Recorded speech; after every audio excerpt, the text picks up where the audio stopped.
The sun shone bright, birds sang sweetly, the sky was a perfect shade of blue, and the gentle breeze rustled the leaves. It was the kind of day that made you feel alive, full of possibilities. The world of Minecraft was peaceful. Villagers went about their daily routines, tending to their crops and trading goods. The serene landscape stretched out endlessly, inviting exploration and adventure. I hummed as I chopped wood. The rhythmic sound of my axe hitting the tree was almost therapeutic. I mined some stone, feeling the satisfying crunch under my pickaxe. Each block I gathered brought me closer to my goals. I even found some diamonds. The precious gems sparkled in the dim light of the cave, a reward for my hard work and perseverance. Finding diamonds always felt like a small victory, a testament to my efforts. It was a good day. But something felt off. Despite the calm and productivity, there was an underlying sense of unease that I couldn't shake. A shiver ran down my spine, the air grew cold. It was as if the world around me had suddenly changed, becoming unfamiliar and threatening. I turned around, my heart racing. Nothing. The forest was still, but the feeling of being watched lingered. I couldn't see anything out of the ordinary, but the sensation was undeniable. I shook my head and laughed. Maybe I was just being paranoid. After all, it was a beautiful day, and there was no reason to be afraid. It was just my imagination. I continued my work. There were still many tasks to complete, and I couldn't let a fleeting feeling distract me. I built a small, cozy house. Each block was placed with care, creating a safe haven where I could retreat at the end of the day. I filled it with torches for the night. The warm glow of the torches chased away the shadows, making the house feel even more secure. Nighttime could be scary in Minecraft. The darkness brought out all sorts of dangers, from zombies to skeletons. But within my well-lit house, I felt protected. I wanted to feel safe. As I looked around my cozy home, I knew I'd done everything I could to prepare for the night. Now it was time to rest and gather my strength for the adventures that awaited me tomorrow. The sky turned a fiery red, painting the horizon with hues of orange and crimson. It was a breathtaking sight, one that always signaled the end of another day in this blocky world.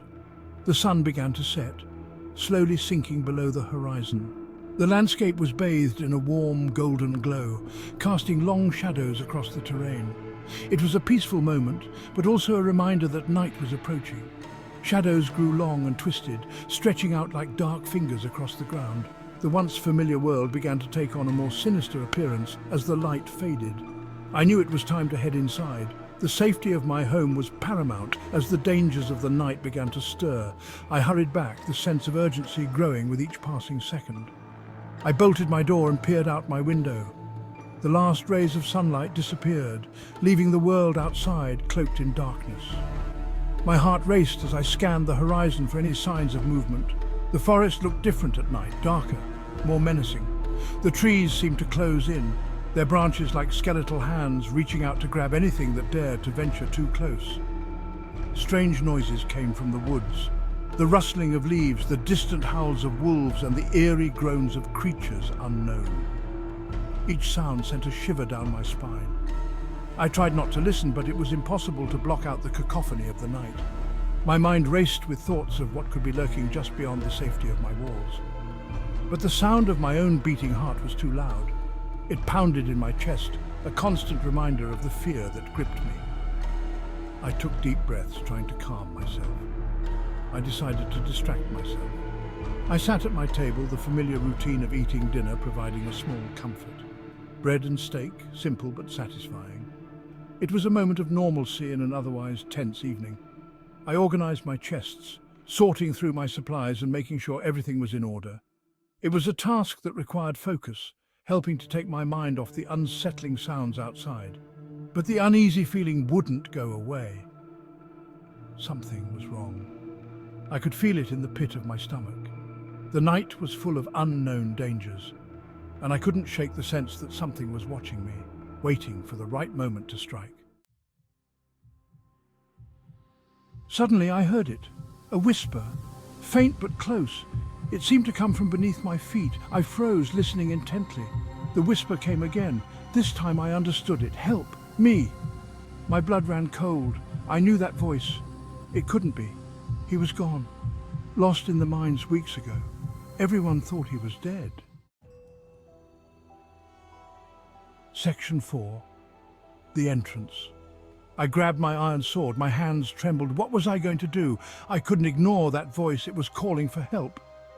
But what awaited me down there? I took a deep breath and descended into my basement.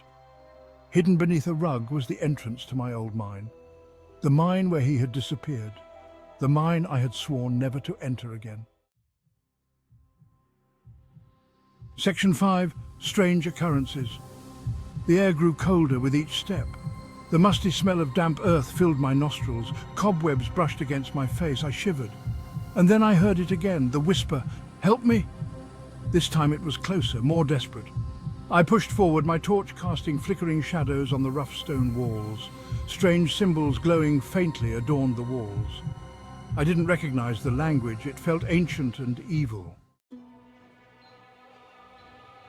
Section 6. Deeper and deeper.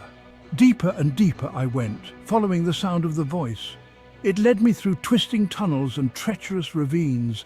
The air grew heavy, suffocating. I saw things I couldn't explain. Ghostly figures flitting in the shadows, eyes glowing in the dark, and always that voice guiding me deeper into the darkness. Section 7. The twist. This is where everything changes. Finally, I reached a dead end. The air was thick with tension and the silence was deafening. A single torch flickered, casting an eerie glow on the figure standing before me. It was him, but something was different. The atmosphere felt charged, almost electric. His eyes glowed with an unnatural light, piercing through the darkness like twin beacons of dread. His skin was pale, almost translucent, as if he had been drained of all life. It was a haunting sight. He spoke, his voice a hollow echo that reverberated through the tunnel. "You shouldn't have come here. Now you're trapped like me, forever." His words sent a shiver down my spine, and I felt a cold dread settle in my bones. He smiled, a chilling skeletal grin spreading across his face. It was a smile devoid of warmth, filled only with malice. And then everything went black. The darkness was absolute, swallowing me whole. To be continued. Subscribe to find out what happens next. Don't miss the next chapter of this spine-chilling adventure.